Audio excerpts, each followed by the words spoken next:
Welcome, sir. My name is Keith Fickenscher, Keith, Fickenscher. I am an employee of the Lancaster Manor here in Lincoln and former Director of Veterans Affairs under Governors Nelson and Johans, and former administrator at the Grand Island Veterans Home and at Thomas Fitzgerald in Omaha. I grew up in a small town, in the small town of Gothenburg. It was small enough and safe enough that a lad of any age could easily walk to his grandparents' house for refuge whenever things got too hot at home. As a result, I became quite attached to my grandparents. 45 years later, I was administrator of the Grand Island Veterans Home, where I experienced firsthand the close bonds that developed between staff and residents. It reminded me exactly of how this young boy felt toward his grandma and grandpa in Gothenburg. And that is why, at every opportunity I had to tell the story of the Grand Island Veterans Home, I began my speech by saying, "I bring you greetings from my grandmas and grandpas at the Grand Island Veterans Home." Anyone in the audience who had a close relationship with their grandparents knew exactly how I felt about the residents of the Grand Island Veterans Home and how they felt about me. Elders do not embrace change. In the nursing home, it is a challenge to move someone to a new place in the dining room. If we want to move them to a new room or a different nurse's station, it can be a real battle. If my parents had told my grandparents they were being relocated out of their old, drafty homes in Gothenburg to a brand new, beautiful home in North Platte, just 35 miles west, they could never have convinced them that such a move was in their best interests.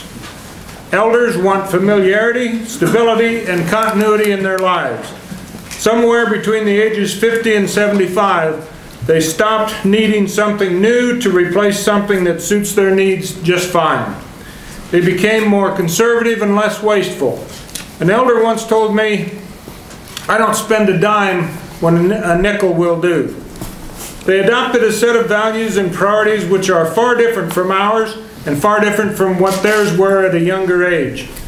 And that is why, in the divisive issue at hand, their input, the residents of the Grand Island Veterans Home, which was not solicited, should have carried more weight than the voices of the proponents and opponents of this move combined. There is another compelling example of why this proposed relocation is not in the best interest of the residents of the Grand Island Veterans Home.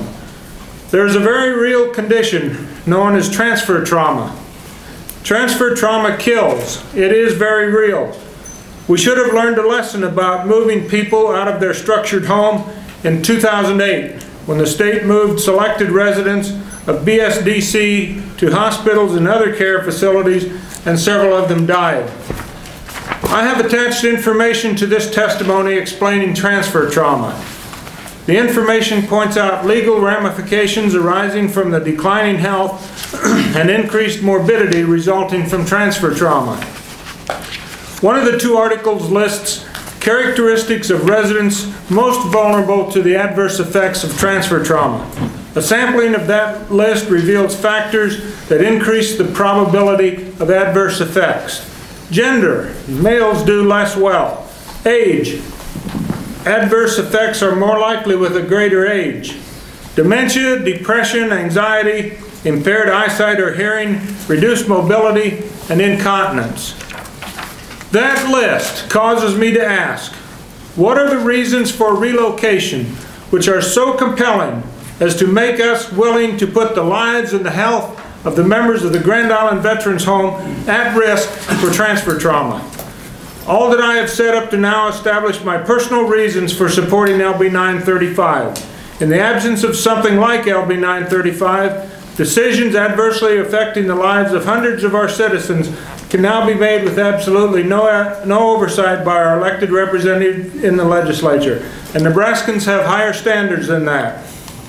In the absence of 935, we have created a winner-takes-all contest that has divided two great cities and left personal animosities that will last for decades. And in the absence of 935, we have quite possibly put the life and health of veterans at risk. These issues cry out for a debate on the floor. Please advance LB 935. Thank you. Thank you, sir. Questions from the committee?